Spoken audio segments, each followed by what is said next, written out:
నాలుగేళ్లుగా అర్ధాంతరంగా నిలిచిపోయిన చిన్న కాళేశ్వరంగా పిలిచే ముక్తేశ్వరం ఎత్తిపోతల పథకంపై రేవంత్ సర్కార్ దృష్టి సారించింది.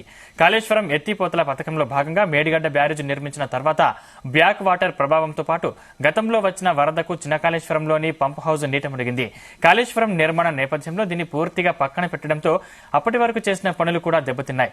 దీని పునరుద్ధరణకు ఉన్న అవకాశాలు, తాజాగా నిర్మాణ వ్యయం, భూసేకరణ తదితర అంశాలపై అధ్యయనం చేసి 10 రోజుల్లోగా నివేదిక సమర్పించాలని నీటిపారుదల శాఖ అధికారులను మంత్రి ఉత్తమ్ కుమార్ రెడ్డి ఆదేశించారు.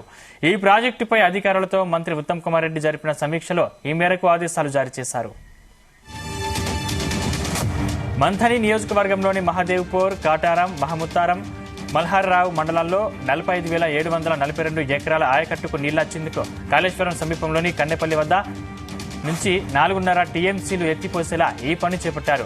2007 అక్టోబర్లో 443 కోట్లకు అప్పటి ప్రభుత్వం పరిపాలన అనుమతిచ్చింది.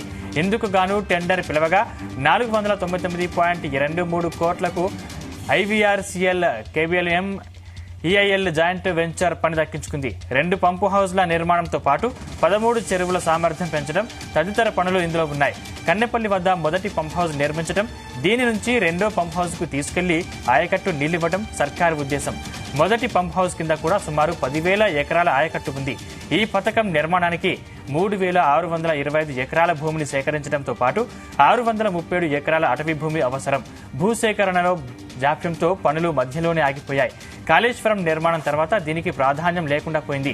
2020 నాటికి సుమారు 350 కోట్లు ఖర్చు పెట్టగా ఆ తర్వాత ఎలాంటి పనులు చేయలేదు.